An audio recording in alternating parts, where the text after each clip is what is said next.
Most people think they have a money problem. Many actually have a margin problem. When there's no margin, every emergency becomes a crisis. Every setback becomes overwhelming. Every opportunity feels impossible. Margin creates options, and options create freedom. Faith, business,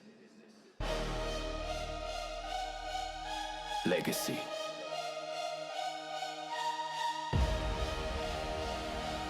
Welcome to Strategies for Success.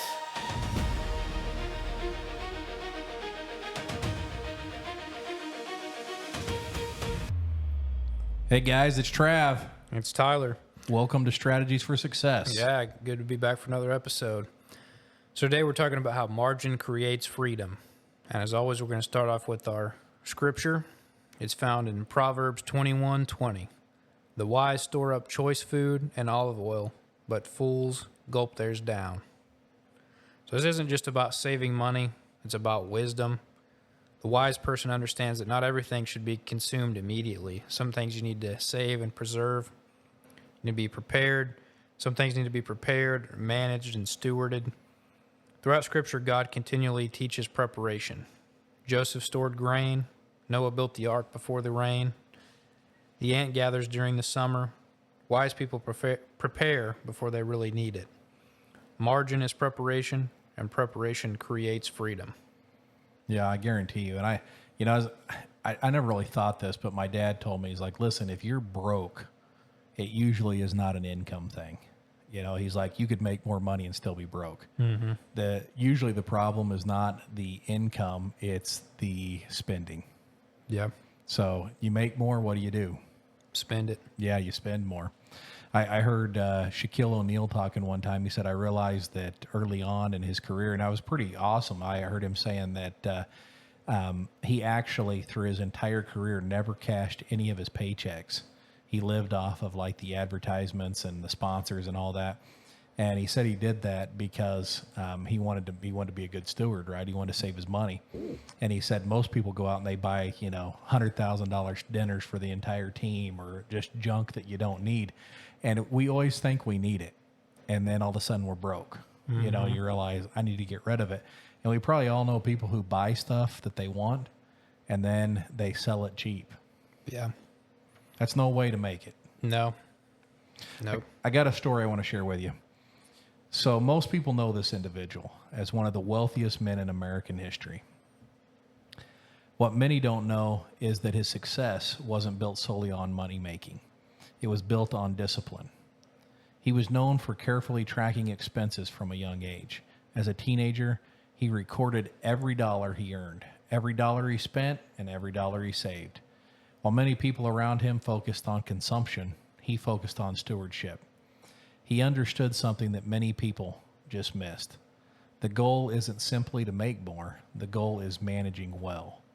And his business grew, constantly looking for efficiencies, ways to reduce waste, ways to preserve resources, ways to prepare for uncertainty, because he understood that a business without a margin is vulnerable.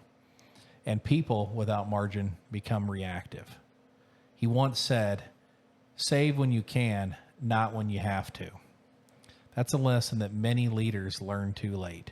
Financial margin creates opportunity. Time margin creates focus.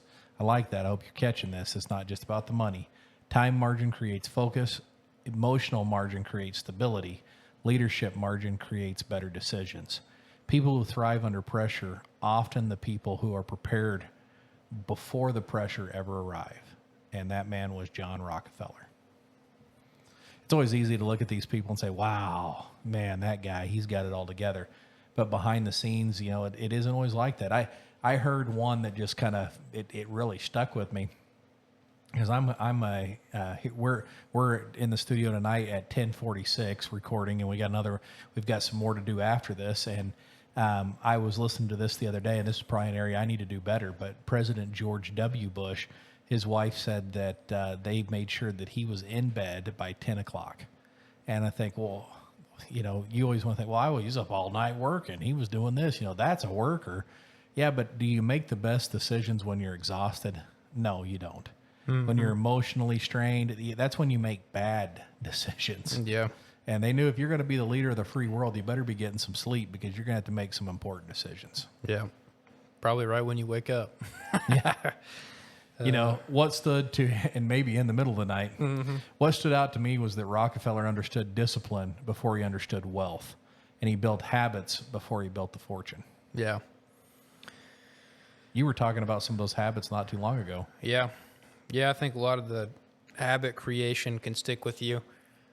You know, a lot of times I do think back biblically where even with giving and stuff, if you have the right margins and you create the right habits, I mean, we're not talking about just money here, as Travis mentioned, but having the opportunity, if you spend all the money that you make, you spend all the time that you have, you spend all your emotions that you have on stuff that's just for yourself. What if God asks you, hey, can you spend some money? Can you spend some time? Can you spend some your emotions on somebody else, but you've already spent it all? Well, that's not really being a good steward of your time, your money, and emotions. So you need to have some back and plan accordingly. Now, like I said, it's not just money. I mean, we're not just talking about money, but if you're a good steward of your resources, then you can be willing and you can be able to use those resources for God when he asks you to use them. Yeah, and I think probably one of our biggest resources that we forget is our time. Yeah. You know, I've been guilty of it. You push yourself, you're up late, you're up early, and you're just, you're pushing yourself all the time. And then somebody comes in and they're like, I need something. You're like, shut up and leave me alone, because you're stressed emotionally because your time is stretched thin. You know, just think about this. I was thinking about this on a drive today. You have these people about running you over on the highway, or on the road. And it's because maybe they got up late or didn't give themselves much time. I saw a guy the other day was running lights, or he was up at a red light and he just kept inching out into the intersection like he was going to make the light turn green faster. And I was thinking, I've started giving myself more of a 5 to 10 minute cushion. And then I listen to music, pray, call family members, on my way to work, and I try to enjoy it. But I'd get up if I need to leave at 7, I might get up at 6:50. And I'm in there in the shower, brushing my teeth, shaving and everything, hurrying, jumping in, putting on my clothes, getting ready and run out the door. And you run out the door and you're like, oh, it's 7:02 and I got a 20-minute drive, and you get out the door and then the whole way to work, you're stressing, you're honking your horn, get out of my way. I'm in a hurry because I just blew my entire time margin. Mm-hmm. So set yourself to be prepared. Set yourself up for success. Yeah. And when there's not a margin, everything feels super urgent. Every surprise can feel devastating. Every setback can create panic. Margin creates breathing room. So financial margins, we can all think of ways that we can increase our financial margins, whether we save a little bit more, we have some reserve back for, let's say you have a flat tire or something. If you didn't have anything saved up, that can be super devastating. Or you need to get some new tires for your car. But if you have something saved, then it'll be a minor setback instead of a major one. Yeah, and think about the relationships that you invest in too. So when you help people, those people want to reciprocate, right? They want to do back and help you. And so if you're always take, and you never give back, you're robbing yourself and still in the margin there as well. Yeah. Yeah. So where is your greatest margin deficit right now, do you think? Margin deficit. Think about that for a minute. Yeah, probably time. Yeah. Probably time. You got to have space to think and plan and lead, and I guess even emotions. You got to be patient. You got to have good perspective and self-control on things. But I'd say time. I mean, ultimately you can make more money, but you can't make more time. And so not always the greatest at being prepared beforehand with time. So I'm trying to get better at that. But you remember when we did a year one on this podcast, we were like winging it every week. Mm-hmm. And we're like, I got a new topic. And we're like studying 20 minutes before we started recording, trying to get everything down. And then finally me and Tyler are like, look, and again, we're on this journey with you. And so we decided this year, we sat down and we planned out. I think we met like 3 separate times to plan out the entire year. Well, actually, I think we were just going to show up and start winging it again. And we realized, hey, instead of trying to record anything, we're just going to plan these first time or two. Yeah. So we actually stopped, and we didn't start our podcast in January like we did year one. We started in March. So we spent 2 months basically of several evenings meeting and planning and getting ready, because we wanted to make sure this podcast actually had material that was good for you guys, not just something that we're throwing together at the last minute. And it's a lot less overwhelming when we got to show up and record, where when we were just trying to come up with topics the week before or even the day before. Now we got it planned out so we can just step back in that groove. We're much more prepared, and it makes it easier for us, and I think it's a lot better product in the end. Yeah. So let's talk about margin creates opportunity. This is a good one. Yeah. So opportunity often shows up unexpectedly. Could be a business opportunity, an investment, ministry opportunity, could be a chance to help someone. But without margin, financial, emotional, time margin, without those things, you can't respond. And as I was mentioning earlier, if God asks you to do something, but you don't have any resources set back, or you stretch yourself so thin that you don't have any time for anything, sometimes you got to just set time back and be still and wait for God to show those opportunities for you. And so you just got to be prepared when those opportunities arise. I like where it went in here and said prepared people recognize opportunities that stressed people miss. Yeah. I mean, think about it. If you're stressed and you have no money, you're not out looking for investments. You're looking for the next $5.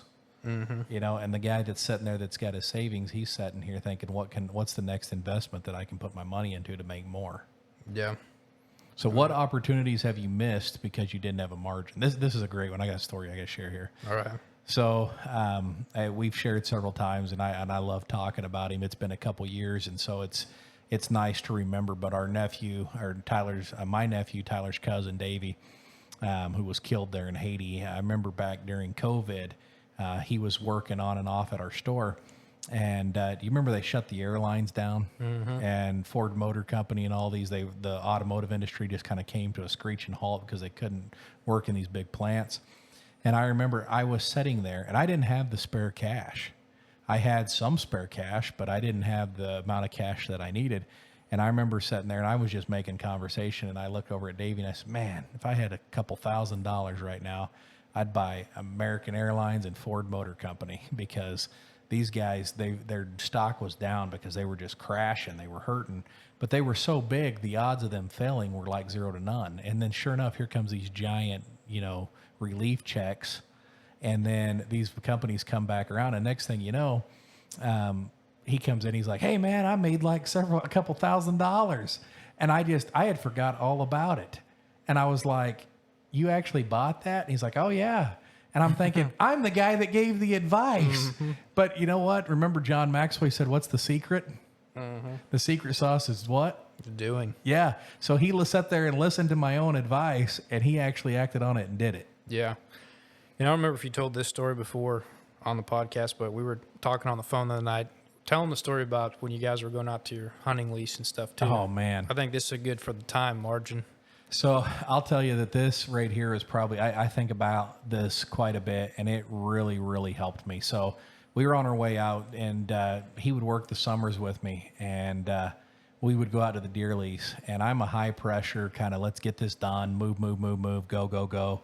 And I'd write out these, I think I'm being the good leader. So I'd write out, hey, we got to put up 4 feeders, hang 2 deer stands, go down here and mow this, go spray this, go cut down these trees, whatever, clear this shooting lane.